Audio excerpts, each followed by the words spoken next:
రాజు గురుమిల్ల, ప్రత్యేక పీసీడబ్ల్యూ వరంగల్. ఈరోజు మనం ఎదుర్కొన్నటువంటి సమస్య భారతదేశం ప్రజాస్వామిక వ్యవస్థగా చెప్పుకుంటున్నాం. ఆ వ్యవస్థలో కీలకమైన శాఖ న్యాయవాద వ్యవస్థ.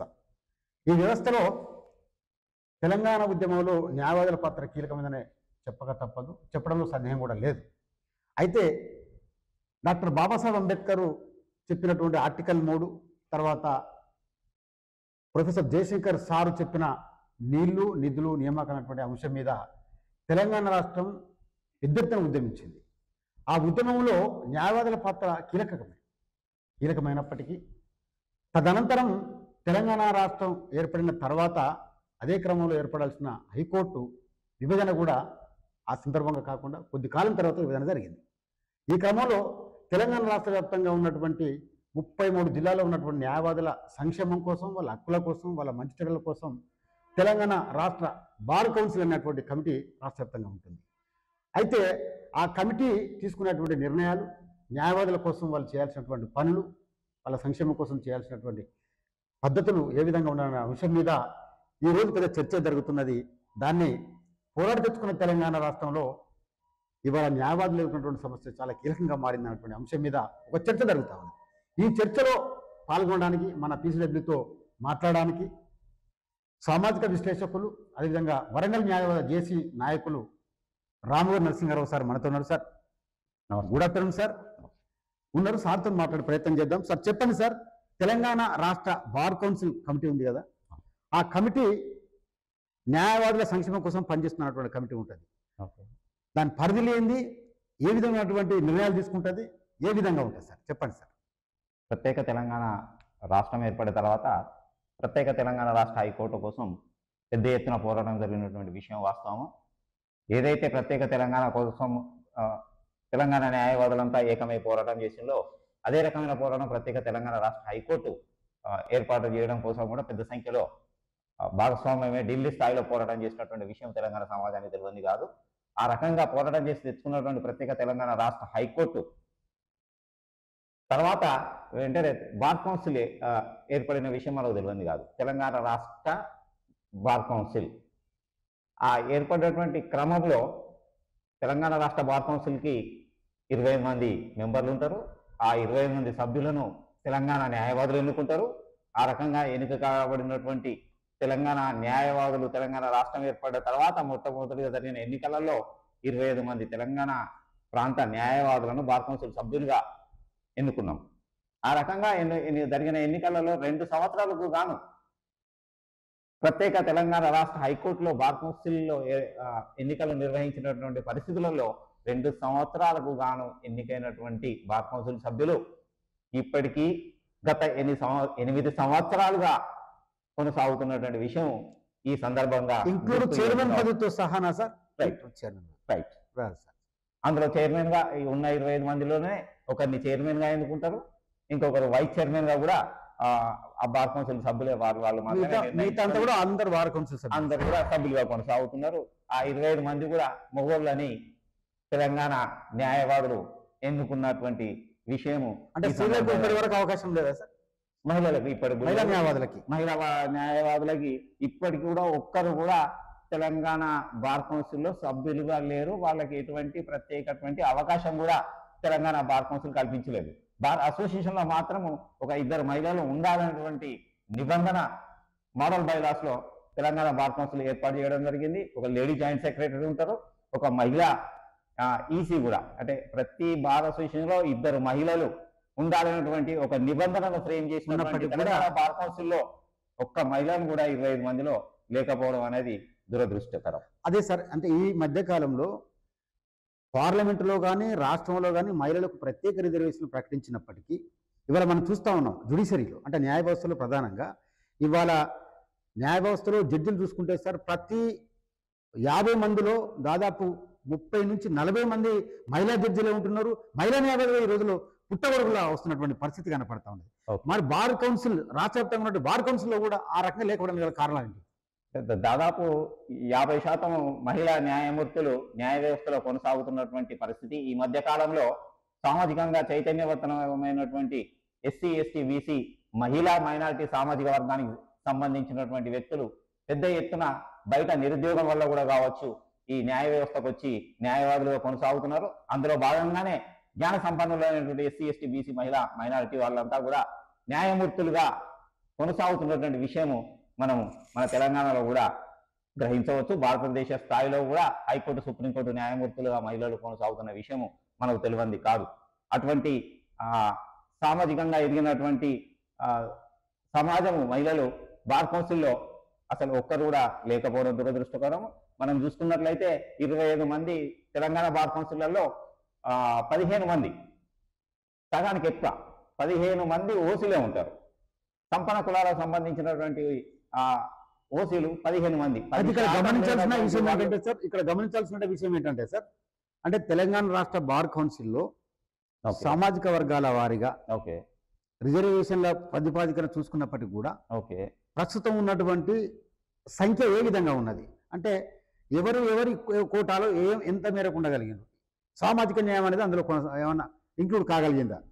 సామాజిక న్యాయం అనేది అందులో కొనసాగుతా లేదనేది మనం గ్రహించవచ్చు. ఎవరినైతే తెలంగాణ వచ్చిన తర్వాత సామాజిక పోరాటం చేసి తెలంగాణ సంపాదించుకొని తెలంగాణ వచ్చినటువంటి ఈ క్రమంలో మనం ఎన్నుకున్నటువంటి 25 మంది తెలంగాణ బార్ కౌన్సిల్ సభ్యులలో 15 మంది ఓసీలు మాత్రమే ఉన్నారనే విషయం ఈ సందర్భంగా మనం తెలుసుకోవచ్చు.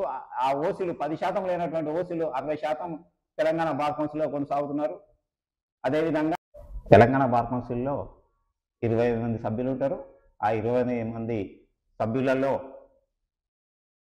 15 మంది ఓసీ సామాజిక వర్గానికి సంబంధించిన వాళ్ళు, అదే రకంగా బీసీ సామాజిక వర్గానికి సంబంధించినటువంటి వాళ్ళు 7 ఉంటారు.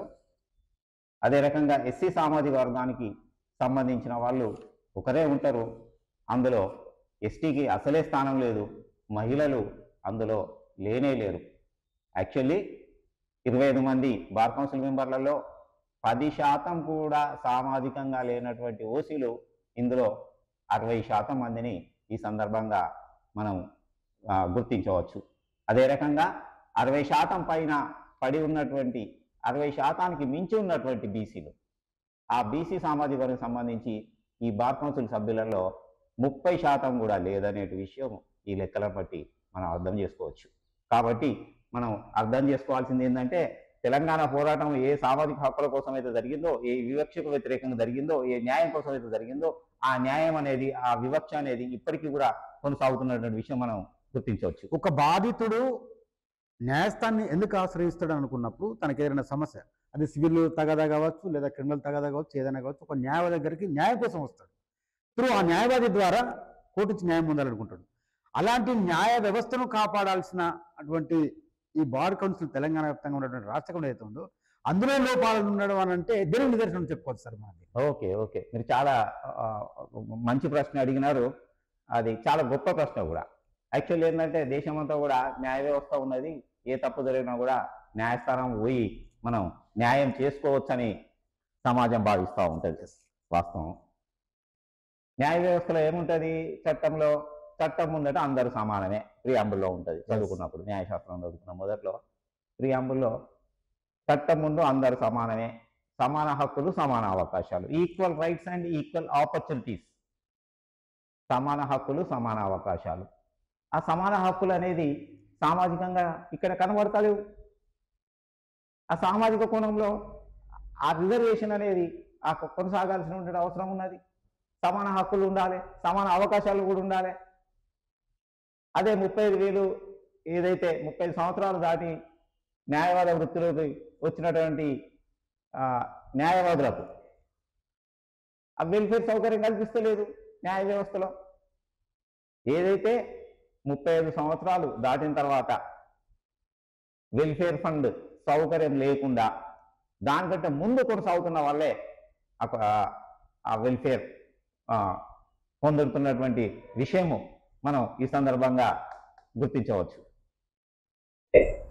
ఏదైతే రాజకీయ వ్యవస్థలో సైతం, రాజకీయ విధానాలలో సైతం సంపన్న కులాల ఆధిపత్యం కొనసాగుతున్నదో అదే రకమైనటువంటి ఆధిపత్య విధానం కూడా మన జ్యుడిషియరీలో స్పష్టంగా కొనసాగుతున్నదనే విషయం మనం అర్థం చేసుకోవచ్చు. అందుకు ఉదాహరణగా ఇప్పటి వరకు బార్ కౌన్సిల్ సభ్యులుగా కొనసాగినటువంటి ఆ సభ్యుల సామాజిక కోణాన్ని మనం అర్థం చేసుకుంటే స్పష్టమవుతున్నది. సో మీ దగ్గర ఉన్నటువంటి చార్ట్ ఏదైతే ఉందో సార్, ఆ చార్ట్ వాస్తవానికి అధికారికంగా బార్ కౌన్సిల్ వాళ్ళే విడుదల చేసినటువంటి అదే సార్? Okay sir. అదే మాదిరిగా ఇవాళ తెలంగాణ రాష్ట్ర బార్ కౌన్సిల్ ఈ మధ్య కాలంలో న్యాయవాదుల సంక్షేమం కోసం, న్యాయవాదుల హక్కుల కోసము, వారికి కనీస రైట్స్ అంటే మినిమం రైట్స్ రావాలన్న ఉద్దేశంతోనే వెల్ఫేర్ ఫండ్ కింద కొంత రెమ్యునరేషన్ ఇవ్వాలన్నటువంటి ఉద్దేశం పెట్టింది. దాని నియమావళి గతంలో ఏ విధంగా ఉండే, ఇప్పుడు ఏ విధంగా ఉండదు అంటే అందరికీ అవకాశంగా అందరికీ అందుబాటులో ఉండేటువంటి విధానమేనా అది? ఎందుకంటే చర్చ కూడా వచ్చింది ఈ మధ్య కాలంలో. అవును, చెప్పండి. ఏదైతే తెలంగాణ అడ్వకేట్స్ వెల్ఫేర్ ఫండ్ ఉందో ఆ అడ్వకేట్ వెల్ఫేర్ ఫండ్ కూడా గతంలో 35 సంవత్సరాల లోపు కలిగి ఉన్నటువంటి ఎన్రోల్ చేసుకున్న న్యాయవాదులకు మాత్రమే అవకాశం కల్పించింది. 35 సంవత్సరాలు దాటి న్యాయవాద వృత్తిలోకి వచ్చినటువంటి న్యాయవాదికి స్టేట్ వెల్ఫేర్లో సభ్యత్వం ఇవ్వకపోయే వాళ్ళు, అదే రకంగా ఆ న్యాయవాదికి డెత్ బెనిఫిట్ కూడా చేస్తే డబ్బులు ఇచ్చేటువంటి స్థితి కూడా ఆ వెల్ఫేర్ ఫండ్లో లేకపోయేది గతంలో. అటువంటిది సపరేట్ హైకోర్టు సపరేట్ అయిన తర్వాత ఆంధ్రప్రదేశ్ ఏపీ బార్ కౌన్సిల్ వాళ్ళు ఒక గొప్ప నిర్ణయం తీసుకున్నారు. దాదాపు సంవత్సరం దాటిపోయింది. అందులో చూసినట్లయితే 36 నుండి 40 సంవత్సరాలు ఉన్న వాళ్ళకి 30,000, అదే రకంగా 41 నుంచి 45 ఉన్న వాళ్ళకి 35,000, 46 నుంచి 50 ఉన్న వాళ్ళకి 45,000, 51 నుంచి 55 ఉన్న వాళ్ళకి 45,000, 55 నుంచి 60 సంవత్సరాల వరకు కూడా 55,000 రూపాయలు తీసుకుని వాళ్లకు స్టేట్ వెల్ఫేర్ సౌకర్యం కల్పించి 60 సంవత్సరాలు ఉన్నటువంటి న్యాయవాదులకు కూడా అన్లిమిటెడ్ అంటే అందరికీ కూడా అందుబాటులో ఉండే విధంగా AP bar council, Andhra Pradesh bar council విడిపోయిన తర్వాత దాదాపు 2 సంవత్సరాలు అవుతుంది ఆ నిర్ణయం తీసుకొని. ఆ నిర్ణయం ప్రకారంగా అందరికీ అవకాశం కొనసాగుతా ఉన్నది.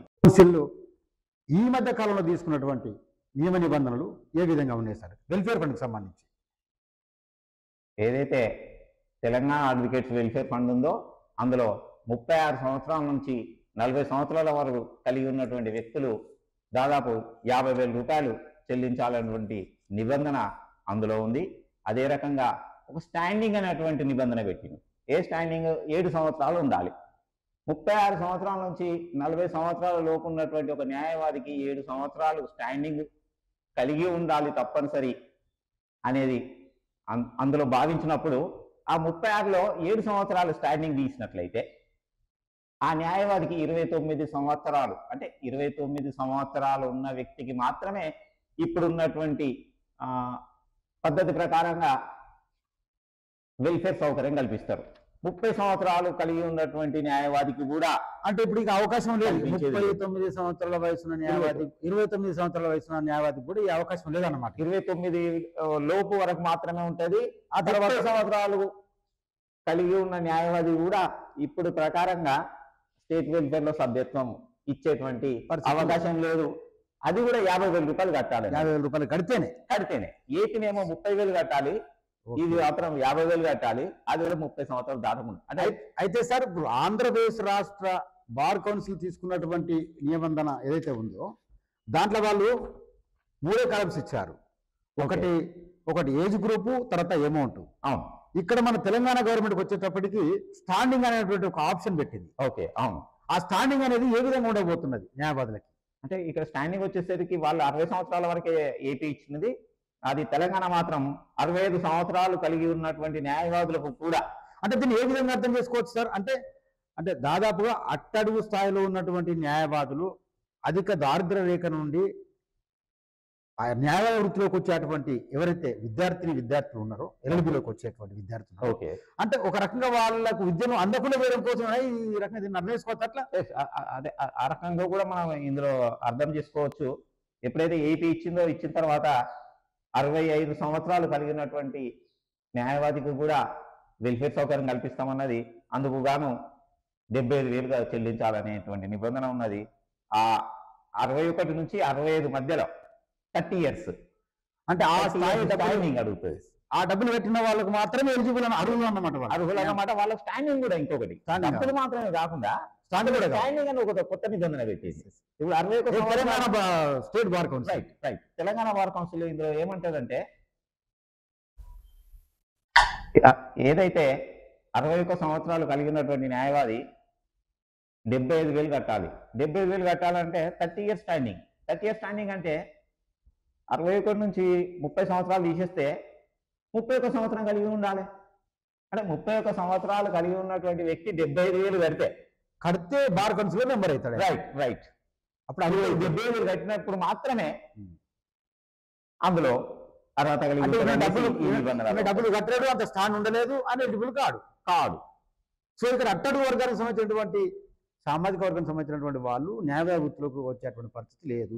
రైట్ రైట్ అంటే ఇప్పుడు అనేక సంవత్సరాలుగా కొనసాగుతున్నటువంటి విధానం కూడా మీరు అన్నట్లుగా ఈ మధ్య కాలంలో జ్ఞాన సంపన్నులైనటువంటి పేద సామాజిక వర్గం ఎస్సీ ఎస్టీ బీసీ మహిళా మైనారిటీ ఎవరైతే వస్తున్నారో వాళ్ళ సంఖ్య పెరుగుతున్నది. వాళ్ళు జ్ఞాన సంపన్నులై న్యాయ వ్యవస్థలో కొనసాగడానికి వస్తున్నారు అనేటువంటి వాళ్ళని అడ్డుకట్ట వేసేందుకు, అంటే మీరు అన్నట్లుగా ఆ సామాజిక వర్గాలను దీనికి దూరం చేసేందుకు ఉద్దేశపూర్వకంగా తీసుకున్నటువంటి విధి విధానాలే. అందులో ఇంకో గమ్మత్తు ఏముంటుందంటే 35 సంవత్సరాలు 30 సంవత్సరాలు దాటిన వాళ్ళకి వీళ్ళు వెల్ఫేర్ ఇవ్వరు. ఓకే, అది కాకుండా ఈ 35 దాటిన తర్వాత వెల్ఫేర్ టికెట్ మాత్రం పెట్టాలి. ఒక గమ్మత్తు విషయం ఏముంటుందంటే నీకు వెల్ఫేర్ ఇయ్యేమో, నువ్వు వెల్ఫేర్ టికెట్ పెట్టడం అనాలి కదా. అంటే ఈ 30 సంవత్సరాలు దాటి వచ్చిన తర్వాత ఆ న్యాయవాదులు వెల్ఫేర్ టికెట్ గతంలో 100 ఉండేది, ఇప్పుడు దాన్ని 250 చేసి ఆ వెల్ఫేర్ టికెట్ పెట్టాలి. ఆ డబ్బులు అందులో జమ అవుతాయి, స్టేట్ వెల్ఫేర్లో జమ అవుతాయి. గతంలో అంటే మీకు తెలిసినప్పుడు వెల్ఫేర్ ఫండ్ టికెట్ ఎంత ఉంటే సార్ మామూలుగానైతే? గతంలో 100 రూపాయలు ఉండేది. ఓకే, అది ఈ మధ్య కాలంలో దాన్ని ఏం చేసినారంటే 250 రూపాయలు ఇటు ఆంధ్రప్రదేశ్ ఏపీ బార్ కౌన్సిల్ చేసింది, తెలంగాణ బార్ కౌన్సిల్ కూడా అదే రకంగా చేసింది. అదే కాకుండా ఇతరత్ర కూడా అదనంగా కూడా డబ్బులు తీసుకొని కూడా వెల్ఫేర్ టికెట్ సేల్ చేస్తున్నట్టు వినికిడి ఉంది సార్. రైట్, అంటే అది ఆయా జిల్లాల బార్ అసోసియేషన్ లో డిస్ట్రిక్ట్ వెల్ఫేర్ అనేది ఉంటది. ఈ డిస్ట్రిక్ట్ వెల్ఫేర్ లో కూడా వాళ్ళు ఆ టికెట్లు తీసుకొచ్చి న్యాయవాదులకు అనుకూలంగా ఉండేందుకు అది అమ్ముతా ఉంటారు. అంటే అప్పుడు 100 రూపాయలు కారణాలు ఏమనుకోవచ్చు సార్? ఒకప్పుడు 100 రూపాయలు ఉన్నటువంటి వెల్ఫేర్ టికెట్, ఓకే, అది పైగా అడ్వకేట్ గుమస్తాల సంఘం పేరు మీద ఉండే. ఓకే, అది ఈ రోజున రాను రాను అడ్వకేట్ మరియు న్యాయవాదుల గుమస్తాల సంఘం అని రెండు కలిపి కూడా సంయుక్తంగా. అంటే ఏదైతే వెల్ఫేర్ టికెట్ ఫండ్ లో జమ అవుతుందో అది 100 రూపాయలు జమ అవుతుంది. అది న్యాయవాదులతో పాటు న్యాయవాద గుమస్తాలకు కూడా ఆ సౌకర్యం, వెల్ఫేర్ సౌకర్యం ఉంటుంది. చనిపోయినప్పుడు వాళ్ళకి ఇచ్చేటువంటిది కూడా వెల్ఫేర్ టికెట్ ఉన్నప్పుడు 6 లక్షల రూపాయలు ఇచ్చేవాళ్ళు చనిపోతే, అడ్వకేట్ చనిపోతే. అదే రకంగా ఇప్పుడు 250 రూపాయలు టికెట్ అయిపోయిన తర్వాత కూడా అది 250 రూపాయలు చేసిన ఇప్పుడు 10 లక్షలు చేసిందండి ఫండ్ని. గుమస్తాలు మరియు న్యాయవాదులకు ఎట్లా అందులో నుండే ఇటు గుమస్తాలు, న్యాయవాద గుమస్తాలకు కానీ న్యాయవాదులకు కానీ వాళ్ళ అనారోగ్యమైనప్పుడు సౌకర్యం కల్పించడం కానీ, ఒకరు చనిపోయినట్లయితే వాళ్ళకి ఇవ్వడం కానీ, అంటే 100 రూపాయల టికెట్ ఉన్నప్పుడు 6 లక్షలు డెత్ బెనిఫిట్ ఇచ్చిండ్రు. అదే రకంగా 250 చేసిన తర్వాత 10 లక్షలు డెత్ బెనిఫిట్ చేసినారు. కానీ ఒకవేళ 100 రూపాయలు ఉన్నప్పుడు 6 లక్షలు డెత్ బెనిఫిట్ ఇచ్చినటువంటి విధానంతో చూసుకున్నట్లయితే 250 ఇచ్చినప్పుడు 15,000 అంటే 2.5 అంతలు కావాల్సిన అవసరం ఉంటుంది. మరి ఉందా సార్ మనట్లయితే ఈ రోజున? అది లేదు, 10 లక్షలు మాత్రమే అన్నారు. యాక్చువల్ 15 లక్షలు రావాలి.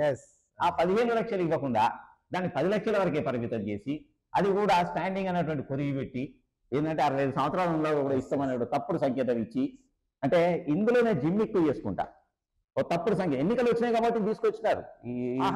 ఎన్నికల ఇతరులు ఒక బాగా ఈ మధ్య కాలంలో సుప్రీంకోర్టు 2 సంవత్సరాలు అని చెప్పి 8 సంవత్సరాలు కొనసాగుతూ ఉన్నారు. ఈ అన్యాయమైనటువంటి విధానం మీద కొనసాగని వీళ్ళేది 30 లోపు మీరు ఎన్నికలు నిర్వహించాల్సిందే అని ఖచ్చితంగా ఏ ఒక్క రోజు కూడా అన్నటువంటి దాఖలా డేట్ దాటకూడదు అనేది ఖచ్చితంగా బార్ కౌన్సిల్, సుప్రీంకోర్టు, హైకోర్టు జోక్యం చేసుకుంటే తప్ప.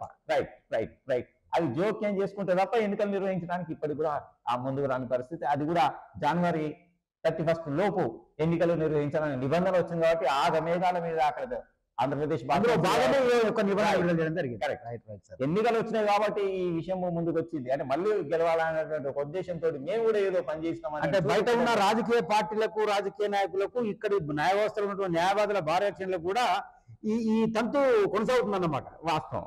అంటే మీకు కూడా చనిపోతే ఇస్తాము, పైసలు ఇస్తాము, ఎక్కువ ఇస్తాము అని సంక్షేమ చెప్పుకొని పథకాల పేరుతో వాళ్ళ అధికారంలోకి వస్తారు. ఆ తరహా Right, విధానమే right. ఇందులో కొనసాగడమే అందులో ఒక కుట్ర కొనసాగింది. అంటే Yes, ఒక sir. కుట్ర అందులో ఏజ్ లిమిట్స్ అనేటువంటి స్టాండింగ్ అనేది Standing, పెట్టేసి, standing. అంటే ఏపీ బార్ కౌన్సిల్ కొంత క్లారిటీగా ఉన్నప్పటికీ తెలంగాణ తెలంగాణ బార్ కౌన్సిల్ మాత్రం ఆ వెల్ఫేర్ ఫండ్ పేరుతోటి స్టాండింగ్ అనే పేరుతో మోసం జరుగుతుంది. స్టాండింగ్ అంటే న్యాయవాద వృత్తిలో 7 నుంచి 10, 10 నుంచి 20, 20 నుంచి ఇట్లా వాళ్ళకి ఆ అనుభవం ఉండాలి. అంటే ఎన్డీఏలో ఉంటేనే వాళ్ళకి దానికి సంబంధించినటువంటి ఎలిజిబుల్. Correct correct. సో ఇక్కడ తెలంగాణ ప్రభుత్వం తెలంగాణ బార్ కౌన్సిల్ తీసుకున్నటువంటి నిర్ణయం ఏదైతే ఉందో ఓకే.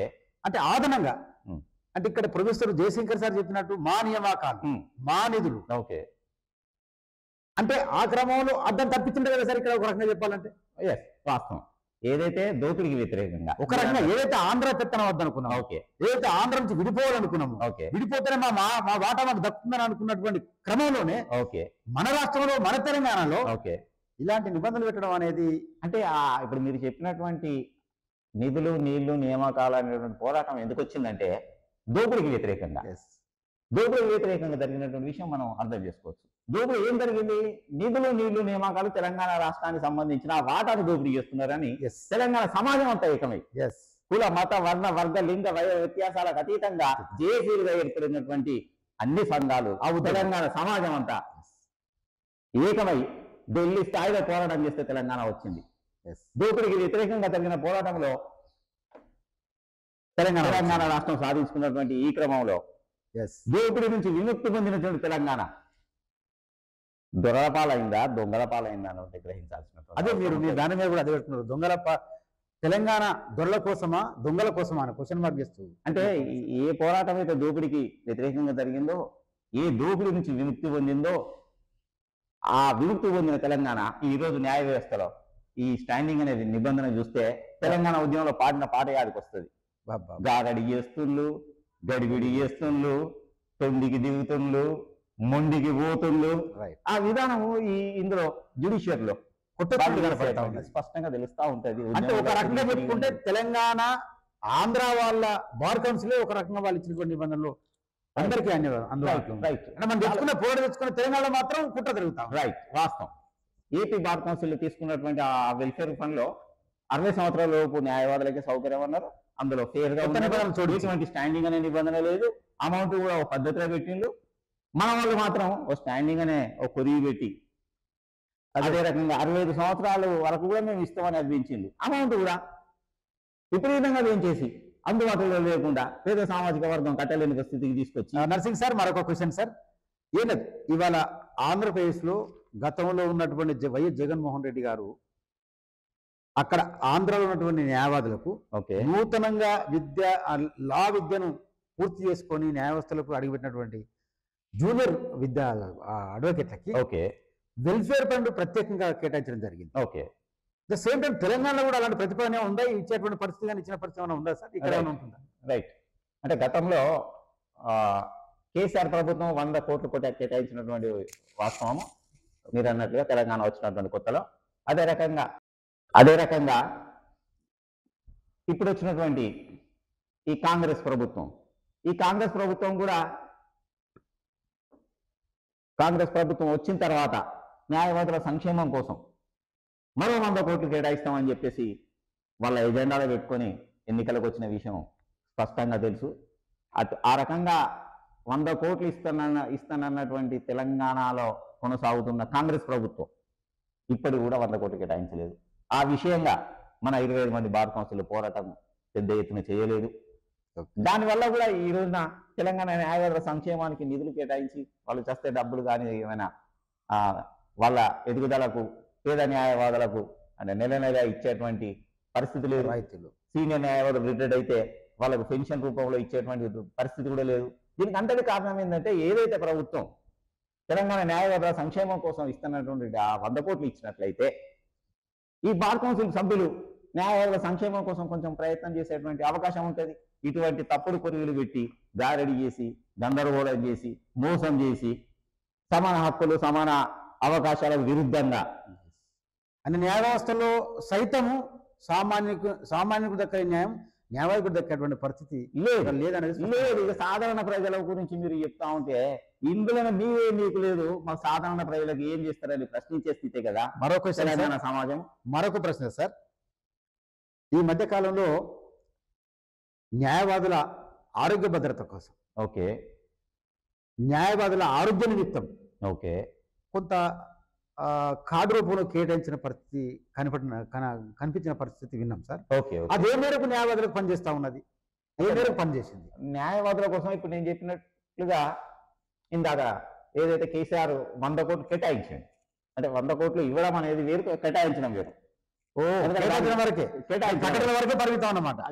కేటాయించి దానికి ఒక కమిటీ వేసేసి ఏం చేసినారంటే ఆ 100 కోట్లను అనేది కమిటీ వేసి ఆ కమిటీ ద్వారా న్యాయవాదుల సంక్షేమం కోసము హెల్త్ కార్డ్స్, ఇన్సూరెన్స్ వాళ్ళకి కొంత డబ్బులు అందులో వచ్చేటువంటి ఇంట్రెస్ట్ ఇన్సూరెన్స్ కట్టడం ద్వారా న్యాయవాదులకు న్యాయవాద కుటుంబాలకి 2 లక్షల లోపు ఆదాయం ఉన్నటువంటి లేదు 2 లక్షల లోపు మాత్రమే ట్రీట్మెంట్ కోసం సౌకర్యం మాత్రం కట్టేటువంటి పరిస్థితి కాదు. 2 లక్షల లోపు మాత్రం మళ్ళీ అది ఒక అంటే అది వచ్చే 10 వేలు సరిపోవు. అవి ఎంత వస్తాయి అంటే 7 కోట్లు వస్తాయి 100 కోట్లకి ఒక సంవత్సరానికి. ఆ వచ్చే 7 కోట్లని ఈ న్యాయవాదుల సంక్షేమం కోసం గతంలో వాళ్ళకి మాత్రమే ఇచ్చేది. తర్వాత విత్ స్పౌస్ అన్నారు. ఈ మధ్య కాలంలో స్పౌస్ తో పాటు 2 చిల్డ్రన్స్ కూడా ఒక సౌకర్యం కల్పి, భార్యాభర్తలతో పాటు కుటుంబ సభ్యులకు కూడా, అందరికి కాదు, అందులో అందరికి ఫాదర్ మదర్ అనేది కుటుంబ సభ్యుల కింద ట్రీట్ చేయబడట్లేదు. అంటే ఇందులో ఎవరైతే న్యాయవాద వాళ్ళ జీవిత సహచరికి పిల్లలకి అంతే, ఇద్దరు పిల్లలే. ఒకరు స్పౌస్ 2 చిల్డ్రన్స్ అంటే 4గురికి మాత్రమే పరిమితం చేసినటువంటి పరిస్థితి మనకు తెలుసు. కానీ అందులో ఈ మధ్య కాలంలో సామాజికంగా SC ST BC మహిళా మైనారిటీకి సంబంధించినటువంటి జ్ఞాన సంపన్నులు అయిన న్యాయవాదులు ఈ జ్యుడిషియల్ ఎక్కువ వస్తున్నటువంటి క్రమంలో 2019 నుండి వచ్చినటువంటి గౌరవ న్యాయవాదులకు ఇచ్చే పరిస్థితి లేదు. ఎందుకంటే ఫండ్ ఉన్నది 100 కోట్లే, అందులో వచ్చేది 7 కోట్లే వస్తాయి. ఆ 2019 తర్వాత వచ్చేటువంటి ఆ జూనియర్ న్యాయవాదులకు ఇప్పటికి కూడా హెల్త్ కార్డు ఇవ్వనటువంటి పరిస్థితి చూడొచ్చు. 2019 అది ఒక రకమైన 6 సంవత్సరాలుగా అది కూడా ఒక రకమైన వివక్షే.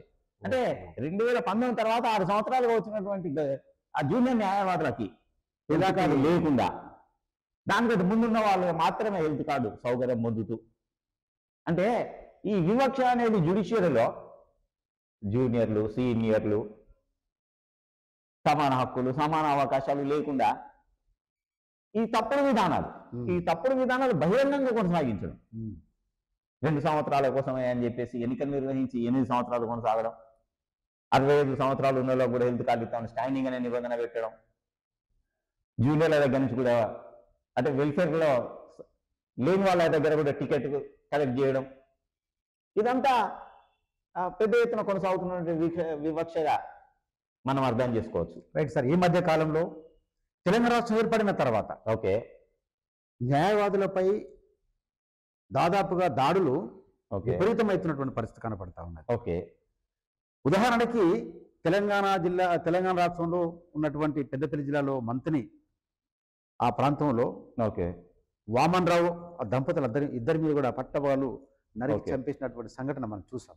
ఓకే, అదే మాదిరిగా ఇక్కడ జనగాం మన వరంగల్ జిల్లా ఉమ్మడి వరంగల్ జిల్లాలో ఉన్నటువంటి జనగాం జిల్లాలో కూడా ఒక న్యాయవాదిపై విపరీతమైన పోలీసులో కొట్టడం జరిగింది. హైదరాబాద్ అనేక సంఘటనలు జరిగినాయి. అదే కాకుండా ఇవాళ మనం ఎక్కడి వరకు వచ్చింది అనంటే సుప్రీంకోర్టు చీఫ్ జస్టిస్ గవాయ్ గారి మీద కూడా దాడి జరిగినటువంటి పరిస్థితి కనపడింది.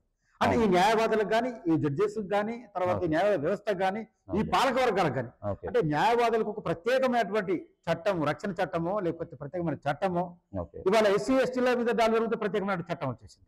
తర్వాత డాక్టర్లకు మీద దాడులు జరిగితే సెక్షన్ సమ్ ఏదో చెప్తూ వాళ్ళకు డాక్టర్లపై దాడులు దవాఖానాలపై ఆసుపత్రి యజమానిపై దాడులు ఉన్నప్పుడు వాళ్ళకు చట్టం ప్రత్యేకం. మన న్యాయవాదుల కోసం ప్రత్యేక చట్టం గురించి ఇక్కడ ఉన్న న్యాయవాదులు కానీ లేదా జడ్జీలు కానీ న్యాయవ్యవస్థ కానీ గుర్తించకపోవడంలో మనం ఏ రకంగా అనుకోవస్తారు దాన్ని? రైట్, మీరు అన్నట్టు ఒక రక్షణ చట్టం గురించి ఏదైతే మీరు ప్రస్తావన తీసుకొచ్చిల్లో ఈ రక్షణ చట్టం అనేది ఆ వృత్తిలో ఉన్నటువంటి వ్యక్తులకు రక్షణగా ఉంటుంది అనేది వాస్తవం. డాక్టర్స్ ఆ రక్షణ చట్టం సాధించగలిగారు. ఎవరైతే డాక్టర్స్ పైకి పోయి గొడవలు చేసేది చేస్తారో వాళ్ళకు రక్షణ చట్టం అనేది ఏర్పడేది. వాళ్ళకు రక్షణ చట్టం రావడం కోసము న్యాయవాదులే కదా ఒక పిటిషన్ వేసేది, న్యాయమూర్తులే కదా దానికి సంబంధించి రక్షణ అందుకోసమే పార్లమెంట్ లో కానీ దాని మీద జరిగేటువంటి చర్చలు అదంతా.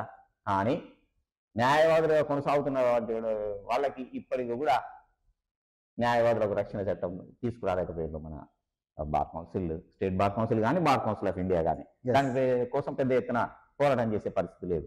అటువంటి స్థితులలో న్యాయవాదులకు రక్షణ లేనటువంటి క్రమంలో న్యాయవాదులపై దాడులు చేయడం కానీ హత్యలు చేయడం కానీ పెద్ద ఎత్తున కొనసాగుతూ ఉన్నది. ఇది ఎంత దూరం పోయిందనంటే మీరు అన్నట్టుగా చీఫ్ జస్టిస్ ఆఫ్ ఇండియా అక్కడ వారి పైకి కూడా అంటే ఒక దాడి చేసేటువంటి పరిస్థితికి పోయింది. ఎందుకో కారణాలు న్యాయ వ్యవస్థను నిర్వీర్యం చేయడం కావచ్చు, సిఆర్పిసి 41A పేరుతోటి 7 సంవత్సరాల లోపు శిక్ష పడేటువంటి ఆ నేరాలను పోలీసులోకి ఇవ్వడం కావచ్చు. దీనివల్ల ఏమవుతుందంటే ఈ న్యాయవాదులు అవసరం లేదు, పోలీసులే న్యాయవాదుల కంటే న్యాయమూర్తుల కంటే గొప్పవాళ్ళు. 7 సంవత్సరాల లోపు శిక్ష పడేది పోలీస్ స్టేషన్లలో సెటిల్ అవుతున్నాయంటే సిజే గారి మీద దాడి జరిగిందో ఆ దాడికి కారణం న్యాయ వ్యవస్థ నిర్వీర్యం కావడమే అర్థం చేసుకోవచ్చు. న్యాయ వ్యవస్థ నిర్వీర్యం కావడం అనేది ఏ రకంగా అనుకుంటే న్యాయవాదులు చేయవలసిన పని న్యాయవాదులు చేయకపోవడం కావచ్చు, అదే రకంగా న్యాయమూర్తులు కూడా సరైన విధానంలో కొనసాగకపోవడం కావచ్చు, ఆ పెండెన్సీ ఎక్కువగా ఉండడం వల్ల సత్వర న్యాయం జరగకపోవడం కూడా కావచ్చు. ఇటువంటి అనేక కారణాల వల్ల న్యాయవాదుల వల్ల కానీ న్యాయమూర్తుల వల్ల కానీ న్యాయ వ్యవస్థ యొక్క విలువలు దిగదారి న్యాయ వ్యవస్థ చులకనగా చూసి ఇటు న్యాయవాదుల పైన కాకుండా న్యాయమూర్తుల పైన కూడా దాడులు జరుగుతున్న విషయము ఈ సమాజంలో మనకు స్పష్టంగా కనబడతా ఉన్నది. అందుకు ప్రత్యేక చట్టం రావడానికి గల ప్రత్యేక రక్షణ చట్టము రావాల్సినటువంటి అవసరం ఉంది. ఆ ప్రత్యేక రక్షణ చట్టం అనేది ఒక న్యాయవాదులకే కాకుండా న్యాయమూర్తులకు కూడా రక్షణ ఉన్నప్పుడు మాత్రమే న్యాయమూర్తులు సరి అయిన జడ్జిమెంట్స్ ఇవ్వటువంటి పరిస్థితి ఉంటుంది. అనేక కేసులలో వాళ్ళు ఆ న్యాయమూర్తిగా ఆ కేసులలో నేను కొనసాగను అని బహిరంగంగా చెప్పేటువంటి పరిస్థితి ఉన్నది. అందుకు కారణం ఏంటంటే ఆ న్యాయమూర్తికి ఆ కేసులలో రక్షణ కనబడతలేదు. కాబట్టి ఆ న్యాయమూర్తి కోల్పోయినటువంటి రక్షణ ఉన్నప్పుడు మాత్రమే చేయగలుగుతాడు, స్పష్టమైన ఇండిపెండెంట్ గా కానీ స్వతంత్రంగా తీర్పు చేయగలుగుతాడు. రక్షణ ఉండాలి. అక్కడ సరైన జడ్జిమెంట్ ఇచ్చినప్పటికీ బయట వస్తే ఏమి జరుగుతుందని ఒక భయంకరమైన అభద్రతా భావన కొందరు జడ్జిలు కొనసాగుతున్నది అనేది మనం అర్థం చేసుకోవచ్చు. సో చట్టం రావడానికి ఏ విధమైన పద్ధతిలో పోతే చట్టం అవుతుంది అన్నటువంటి పరిస్థితి మీరు సూచన తెలుసుకున్నారు సార్. అంటే న్యాయవాదులందరూ ఏకంగా ఉండాలి, న్యాయమూర్తులకు కూడా చిత్తశుద్ధి ఉండాలి, న్యాయవాదులకు రక్షణ చట్టం అవసరమైనటువంటిది కూడా పార్లమెంటు గ్రహించాల్సిన అవసరం ఉంటుంది. సహజంగా ఈ రాజకీయ నాయకులు సహకరించే పరిస్థితులు ఉండదు. ఎందుకు ఉండరు అని అంటే న్యాయ వ్యవస్థను రాజకీయ నాయకుల గుప్పిట్లో కొనసాగించడం కోసం ఉద్దేశపూర్వకంగా వ్యవహరిస్తున్న పరిస్థితి. న్యాయవాదులు క్లారిటీగా ఉండి న్యాయమూర్తులు చిత్తశుద్ధితో పనిచేసి రాజకీయ నాయకులను శిక్షించినట్లయితే వాళ్ళ ఆటలు సాగదన్నటువంటి ఉద్దేశంతో ఈ జ్యుడిషియరీని రాజకీయ నాయకులు వాళ్ళ చేతుల్లో కొనసాగిస్తున్నారు అనేది ఈ అస్పష్టంగా అంటే దానికి సింపుల్ ఎగ్జాంపుల్ చెప్పొచ్చు. నేర చరిత్ర కలిగినటువంటి రాజకీయ నాయకులు పోటీకి అనర్హులు, అది అనేక సంవత్సరాలు కొనసాగుతూ ఉన్నది. మనకు తెలుసు, మన తెలంగాణ ముఖ్యమంత్రి తెలుసు, మన ఆంధ్రప్రదేశ్ ముఖ్యమంత్రి కూడా మనకు తెలుసు. వాళ్ళ పైన ఉన్నటువంటి సార్ మరొక విషయం ఏంటంటే సార్, ఇప్పుడు ఈ మధ్య కాలంలో గత కొంతకాలంగా స్టేషన్కు వెళ్ళాలంటేనే చాలా భయపడేటువంటి పరిస్థితి. పోలీస్ స్టేషన్కి వెళ్ళాలంటే ఓకే చిన్న మామూలు కాంప్లైంట్ ఇచ్చినా కూడా పిలిస్తే సార్ రమ్మంటాను ఎస్ఐ గారు రమ్మంటాను భయపడేటువంటి పరిస్థితి. నేరుగా న్యాయవాదిని ఆశ్రయించి కోర్టు ద్వారానే రక్షణ పొంది భద్రత పొంది పోయేటువంటి పరిస్థితి ఉండేది.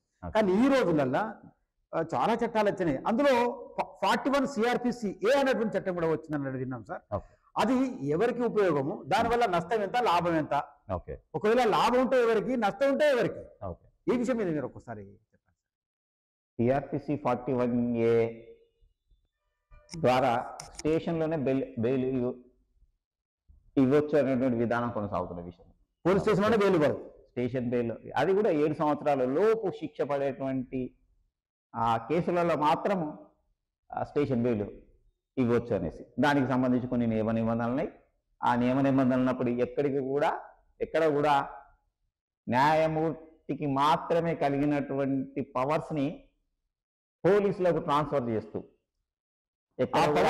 పరిమితులు పవర్ డెలిగేషన్ అనేది ఎక్కడ లేదు CrPC 41A. Okay right. Power delegation CrPC sir, CrPC 41A ఆ ముద్దాయి ఒకవేళ బెయిల్ ఇచ్చినట్లయితే మళ్ళీ ఎప్పుడు పిలిచినా వస్తాడు, మరో నేరం చేయడు, సాక్షిని ట్యాంపరింగ్ చేయడు, ఇటువంటి అనేక నమ్మకం ఉన్నప్పుడు మాత్రమే ఆ స్టేషన్ లో ఒక నోటీస్ ఇచ్చి పంపించవచ్చు అనేటువంటి ఒక నిబంధన ఉంది. అదే ఏం చేసినారంటే ఇప్పుడు 41A సిఆర్పిసి 41A దాన్ని స్టేషన్ బెయిల్ గా మార్చేసుకున్నారు. స్టేషన్ బెయిల్ అనేది అనుకూలంగా మాత్రమే. 41A ఎక్కడ స్టేషన్ బెయిల్ అనే పదం ఉండదు. కానీ సమాజానికి ఏమవుతుంది, స్టేషన్ బెయిల్ పోలీసు వాళ్ళు ఇస్తారు. స్టేషన్ బెయిల్ పోతే ఇక కోర్టు పుత్తూడు పని ఏమున్నది, న్యాయవాదుల కంటే న్యాయమూర్తుల కంటే పోలీసులు గొప్పోళ్ళు అన్నట్టు తప్పుడు సంకేతం సమాజానికి పోవడం వల్ల అది జ్యుడిషియరీకి కూడా డీగ్రేడ్ కావడానికి డీగ్రేడ్ అయ్యేటువంటి అవకాశం స్టేషన్ బెయిల్ అనేది కూడా ఉంటుంది. దీనివల్ల జూనియర్ వకీళ్ళు కొనసాగేటువంటి పరిస్థితి లేదు. సగానికి ఎక్కువ జ్యుడిషియరీ అంటే న్యాయమూర్తులు న్యాయవాదులు చేయాల్సినటువంటి పనులలో సగానికి ఎక్కువ మీరు చెప్పినట్టుగా సిఆర్పిసి 41A ద్వారా స్టేషన్లో సెటిల్మెంట్ అయిపోతా ఉన్నటువంటి దానికోసం ఏమైనా మరి న్యాయవాదులు ఏమైనా దాన్ని రద్దు చేయడం కోసం లేదా మార్పు చేయడం కోసం అనేటువంటి పరిస్థితి ఏమైనా కనపడుతుందా సార్? దాని మార్పులు రావాలంటే ఏదంటే గతంలో కేంద్ర ప్రభుత్వము ఏదైతే భావించిందో గ్రామ న్యాయాలయాలు, కేంద్ర ప్రభుత్వం ఏదైతే భావించిందో గత 10 సంవత్సరాల క్రితమే గ్రామ న్యాయాలయాలు ఏర్పడాలి. గ్రామ న్యాయాలయాలు ఎందుకు కావాలి? హెవీ పెండెన్సీ కేసులు ఎక్కువగా పెండింగ్ లో కాకుండా పెండింగ్ ఉన్నటువంటి రైట్ అంటే గ్రామ న్యాయాలయాలు ఏర్పాటు చేయడం వల్ల ఆ గ్రామాలలో ఉన్నటువంటి కేసులు సత్వరం పరిష్కరించబడుతుంది. దానివల్ల సమస్యలు పెద్దగా ఉండదు. ఆ రకంగా ఉద్దేశించి వారి నిర్ణయం తీసుకున్నప్పటికీ 10 సంవత్సరాలు దాటిపోయింది ఇప్పటి వరకు. అయినప్పటికీ కూడా గ్రామ న్యాయాలయాల ఏర్పాటు అనేది ఇప్పటికి కొనసాగుతలేదు. అది ఏర్పాటు చేయలేదు. ఒకవేళ పెండెన్సీ ఎక్కువ గ్రామ న్యాయాలయాలు ఏర్పాటు చేసి అక్కడికక్కడ సమస్యలను సత్వరం పరిష్కరించినప్పుడు మరో నేరం జరగకుండా ఉంటుంది. నేరస్తులను శిక్షించడం ద్వారా ఆ నేరస్తుడు ఇంకో నేరం చేయకుండా. కానీ ఇప్పుడు మీరు అన్నట్టుగా ఏమైతున్నదంటే ఆ కోర్టు పోయినా కూడా ఏమైతుంది, ఏం కాదు, పెద్ద ఎత్తున పెద్ద కోర్టుకు పవర్స్ లేవు అంటే తప్పుడు సంకేతం రావడం వల్ల సమాజంలో చులకన జ్యుడిషియరీ మీద ఏర్పడేది అనేది గ్రహించవచ్చు. అదే రకంగా అంటే ఈ హెవీ పెండెన్సీ పేరుతోటి ఆ మధ్యవర్తిత్వ విధానం ఈ మధ్యలో తీసుకొచ్చింది. లోక్ అదాలత్లో సెటిల్మెంట్, బయట గొడవలు ఏది ఉంటే అక్కడికి వచ్చేసి పరిష్కరించుకోవాలి, మధ్యవర్తిత్వం చేస్తారు. మధ్యవర్తిత్వం ఈ మధ్య కూడా కొత్తగా తీసుకొచ్చిండ్రు. ఆ మీడియేషన్ అని తీసుకొచ్చి ఏం చేస్తారు, గ్రామాలలో పెద్ద మనుషులు పరిష్కారం చేసుకోండి. కుటుంబ గ్రామీణ ప్రాంతాలలో గ్రామాలలో పెద్ద మనుషులు అయితే ఏ విధంగా పంచాయతీ చేసి పరిష్కారం చేసుకునే పరిస్థితులు ఇలా కోర్టు రూపేణా కూడా కోర్టులో జరుగుతుంది. అదే విధంగా గతంలో దానికి చట్టబద్ధత లేకపోయేది, పెద్ద మనుషులు చేసే సమస్యలను చట్టబద్ధమైందని అనుకోవాలి. ఈ రోజు కూడా డిఎల్ఎస్లో కావచ్చు, ఈరోజు గ్రామాలలో గ్రామ పెద్దల సమస్యలలో కావచ్చు, దానికి ఒక చట్టబద్ధతని ఇచ్చేసి వాళ్ళ ద్వారా సమస్యలు పరిష్కరించుకోవడం వల్ల న్యాయ వ్యవస్థ యొక్క చేతగానితనం అనేది సమాజం భావించేటువంటి అవకాశం ఉన్నది. ఒకవేళ అంటే సహజంగా గతంలో ఏముండేది అంటే సమాజంలో ఎక్కడ ఏ అన్యాయం జరిగినా, మోసం జరిగినా, నేరం జరిగినా న్యాయస్థానాన్ని న్యాయం చేస్తామనే వాళ్ళు. ఆ రకంగా వచ్చిన న్యాయ వ్యవస్థకు వచ్చినటువంటి కక్షిదారులను ఈ రోజున డిఎల్ఎస్ఏ మధ్యవర్తిత్వం ద్వారా చేసుకోండి, పెద్ద మనుషులలో సెటిల్ చేసుకోండి. అంటే దానివల్ల ఇది చేత కాదనేది కదా, అంటే క్రైమ్ దీని వల్ల పెరుగుతున్నట్టే. అంటే నేరస్తులకి జ్యుడిషియరీ వల్ల, చట్టం వల్ల నాకు ఎటువంటి శిక్ష పడే అవకాశం లేదు. అంటే చూసుకున్నట్లయితే తెలంగాణ ముఖ్యమంత్రి పైన కానీ, ఆంధ్రప్రదేశ్ ముఖ్యమంత్రి పైన కానీ అనేక కేసులు ఉన్నాయి. ఒక సిటిజన్షిప్ కేసు చూసుకున్నట్లయితే 20 సంవత్సరాలు అయినప్పటికీ కూడా మన భారత పౌరుడా కాదా అనేది కేసు దాదాపు 20 సంవత్సరాలుగా నడిచినటువంటి సుప్రీంకోర్టులో నడిచింది. ఇప్పటికి కూడా దాని మీద స్పష్టత రాలేదు. అంటే పౌరసత్వం కేసే దాదాపు 20 సంవత్సరాలు నడిస్తే ఇంత పెద్ద ఎత్తున పెండింగ్ లో ఉన్నటువంటి కేసులు కేసుల పరిస్థితి. సత్వర పరిష్కారం ఏ రకంగా సాధ్యం అవుతుంది? అదే రకంగా ఈ జ్యుడిషియర్లో కూడా జరుగుతున్న ఆ నియామకాలలో అనేక అన్నెసెసరీ ఆ రిజర్వేషన్ సిస్టంలో ఆ చికాకులు కల్పించి ఆ పూర్తి చేయకుండా, ఆ నియామక ప్రక్రియ పూర్తి చేయకుండా అడ్డుకోవడం, పూర్తి చేయకుండా ఆ తగ్గించడం. ఇప్పుడు న్యాయమూర్తులు ఎంతమంది అవసరం ఉంటారు, పీపీలు ఎంతమంది, ఏజీపీలు ఎంతమంది అనేది ఆ లెక్క తీసి దాని ప్రకారంగా గ్రామ న్యాయాలు ఏర్పాటు చేసి ఇవ్వచ్చు. పరిష్కారం అయిపోతాయి. ఆ సత్వర పరిష్కారం పరిష్కారం దొరుకుతుంది. అయిపోతుంది. ఇదంతా గందరగోళం ఉండదు. ఒక స్థాయి ఏమొచ్చిందంటే గ్రామాలలో ఆ గ్రామంలో ఉన్నటువంటి ఆ పోలీసుకి అక్కడ సంబంధించిన గొడవలను పరిష్కరించే అధికారం కట్టబెట్టినటువంటి పరిస్థితి. ఆ పోలీసు న్యాయవాది కాదు, చట్టం గురించి చదువుకోలేడు. అటువంటి వ్యక్తికి సమస్య పరిష్కారాన్ని చేయమనేటువంటి బాధ్యత అధికారి అప్పచెప్తారు. పెద్ద సంఖ్యలో ఉన్న న్యాయవాదులకు అటువంటి బాధ్యతలు అప్పచెప్పే పరిస్థితులలో పార్లమెంటు కానీ అసెంబ్లీ కానీ లేదు. కారణం ఏంటంటే రాజకీయ నాయకుల చేతులలో ఈ యొక్క న్యాయ వ్యవస్థను కొనసాగాలనేటువంటి సంపన్న వర్గాల దుర్బుద్ధితోటి నడుస్తున్నటువంటి విధానం అది రాజకీయాలలో కావచ్చు, న్యాయ వ్యవస్థలో కావచ్చు స్పష్టమవుతాం కనబడుతుంది. సరే, ఇప్పుడు చివరిగా ఇంకొక విషయం సార్. ఈ మధ్య కాలంలో ఇండియన్ పీనల్ కోడ్, అదేవిధంగా ఐపీసీ, సిపిసి, సిఆర్పిఎస్ అని ఆ 3 చట్టాల నుంచి కొంత మార్పులు చేసి ఏదో కొత్త చట్టాలు తెచ్చినటువంటి పరిస్థితి కనపడింది. ఓకే. దీని ద్వారా న్యాయవాదులకు కానీ కక్షిదారులకు కానీ ఓకే ఉపయోగం ఏ మేరకు ఉన్నది, అసలు ఉపయోగమా కావా అనేటువంటి విషయం ఒక్కసారి చెప్పండి. సహజంగా కొన్ని చట్టాలను తొలగించిండ్రు, ఇంకా కొన్ని చట్టాలను కూడా ఆ సెక్షన్లో మార్పులు తీసుకొచ్చినారు. సబ్ సెక్షన్స్ కొంత మార్పులు తీసుకొచ్చినారు. కాకపోతే అందులో అవసరం లేనటువంటి చట్టాలను తొలగించడం జరిగింది. అందులో దాన్ని వాడడం కూడా బిఎన్ఎస్ అని అదే అని ఆ రకంగా మార్పులు తీసుకొచ్చినారు తప్ప అందులో పెద్ద ఎత్తున మార్పు కూడా ఏం జరగలేదు. అంటే గతంలో దాని మీద ప్రిపేర్ అయినటువంటి న్యాయవాదులకు కానీ, న్యాయమూర్తులకు కానీ, కక్షిదారులకు కానీ ఆ శిక్షను గుర్తుంచుకొని మళ్ళీ కొంచెం కన్ఫ్యూజన్ గానే ఉంటుంది. మొత్తం మీద సమూలంగా మార్పులు చేసినట్లయితే అందరికీ ఎందుకు చేయాల్సి అనుకున్నప్పటికీ కూడా చేసిన నేరస్తులు కఠినంగా శిక్షించబడే స్థితి న్యాయ వ్యవస్థలో ఉండాలి.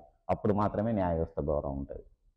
సో ఈ రోజుతోని మనకు వరంగల్ న్యాయవాద చేసి సామాజిక విశ్లేషకులు నాయకులు రామగోరి నరసింహారావు సార్ మనతో మాట్లాడు పీసీడబ్ల్యూతో న్యాయ వ్యవస్థలో ఉన్నటువంటి పరిస్థితులు, అదేవిధంగా చట్టాలు, ఈ మధ్య కాలంలో తెలంగాణ రాష్ట్ర బార్ కౌన్సిల్ ఎన్నికల సందర్భంగా వచ్చినటువంటి నియమ నిబంధనలు, అందులో ఉన్నటువంటి సామాజిక అంశాలు, సామాజిక కోణంలో ఆ కమిటీలో ఉన్నటువంటి ఆ వర్గాల వారిగా, ఆ విషయాల వారిగా పూర్తి స్థాయిలో మనతోని చర్చించి దానికి ప్రత్యామ్నాయ మార్గం ఏ విధంగా ఉండాలనేటువంటి విషయాన్ని మనతో చెప్పిండు. అదేవిధంగా ఆ కోణంలో సార్ చెప్పినటువంటి కోణంలోనే మరి ఈ వ్యవస్థ, ఈ న్యాయ వ్యవస్థ బలపడాలని, అదేవిధంగా మిగతా న్యాయవాదులు కూడా ఆ అంశాల పట్ల, అంటే ప్రజలకు అందుబాటులో ఉండే న్యాయ వ్యవస్థ పట్ల మిగతా న్యాయవాదులు కానీ జస్టిస్ అంతా కూడా కలిసి ఉండాలని కోరుకుంటూ మరి మనతో పాల్గొన్నటువంటి నరసింహారావు సార్ మరొకసారి ధన్యవాదాలు సార్. ధన్యవాదాలు. మళ్ళీ కలుద్దాం సార్.